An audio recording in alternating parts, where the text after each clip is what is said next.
போட்டு வச்சு அதுக்குள்ளே வச்சிருப்பாங்க. பார்த்திருக்கீங்களா? நமக்கு ப்ரொமோஷனை கட் பண்ணுவாங்க, நமக்கு விரோதமா செயல்படுவாங்க, நம்மளை பத்தி நிறைய போட்டு போட்டு கொடுப்பாங்க. இப்படி பல காரியங்களை செஞ்சு நமக்கு வரக்கூடிய எல்லா ஆசீர்வாதங்களையும் தடை பண்ணி வச்சிருப்பாங்க.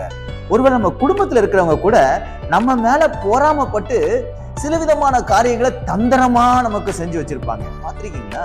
இன்னைக்கு அப்படிப்பட்ட ஒரு அனுபவத்துல நீங்க இருக்கீங்களா?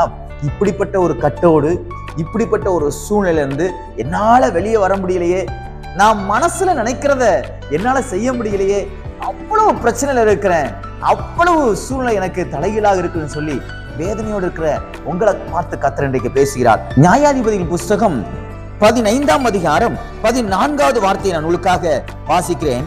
அவன் புயங்களில் கட்டியிருந்த கயிறுகள் நெருப்புப்பட்ட நூல் போலாகி அவன் கட்டுகள் அவன் கைகளை விட்டு அருந்து போயிற்று அப்படின்னு சொல்லப்பட்டது. இங்கே சொல்லப்பட்டிருக்கிற காரியம், சிம்சோனை கட்டி வச்சு அவனுடைய பலத்தையும் அவனுடைய அபிஷேகத்தையும் அவனுக்கு மேல இருக்கக்கூடிய எல்லாவற்றையும் அடைக்கிடலான்னு மனுஷங்க கட்டி வச்சாங்க. புது கயிறு வாங்கி கட்டினாங்க.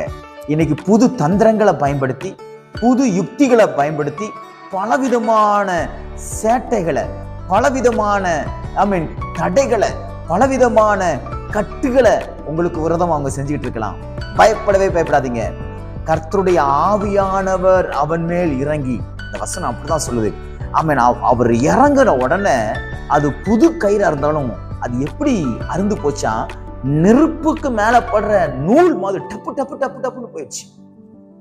கட்டினவனுக்குள்ள ஆச்சரியம். என்ன ஆச்சரியம்னா, இது என்னடா நம்ம புது கயிறு தானே வாங்கணும், இந்த புது கயிறுக்கு இந்த நிலையான்னு சொல்லி மிரண்டு போயிட்டான். இதே போலதான் கர்த்தர் உங்களுக்கு இன்றைக்கு செய்வார். உங்களுக்கு விரோதமா அவங்க என்னென்ன யுக்திகளை அவங்க யோசிச்சிருந்தாலும் சரி, உங்களுக்கு விரோதமான காரியங்களை செய்யணும்னு அவங்க பிளான் பண்ணி வச்சிருந்தாலும் சரி, பயப்படவே பயப்படாதீங்க. அது உங்களை அணுகாது. அது எப்படி ஒரு நெருப்பு பட்டா அந்த நூல் அருந்து போகுமோ அதே போல தானாய் அருந்து போகும். காரணம், கர்த்தருடைய ஆவியானவர் உங்களோடு இருக்கிறார். வானத்தையும் பூமி உண்டாக்கின கர்த்தர் உங்க கூட இருக்கிறார். அதனால எவ்வளவு பெரிய கட்டு வந்தாலும், எவ்வளவு பெரிய பிரச்சனை வந்தாலும் பயப்படாதீங்க. அதை நீங்கள் ஜெயிப்பீங்க. நிச்சயமா கர்த்தர் உங்களை ஆசீர்வதிப்பாரு. அவங்க சொல்லிட்டாங்க, இவங்க சொல்லிட்டாங்க, எனக்கு அப்படி இருக்குது இப்படி இருக்குது, சூழ்நிலையை பார்க்காதீங்க. உங்களுக்குள்ள இருக்கிற பரிசுத்த ஆவியானவரை பாருங்க, உங்களுக்குள்ள இருக்கிற கர்த்தருடைய ஆவியை பாருங்க, உங்களுக்குள்ள இருக்கிற இயேசு கிறிஸ்துவை பாருங்கள். நிச்சயமாய் சொல்றேன், அவைகளை நீங்கள் ஜெயிப்பீங்க.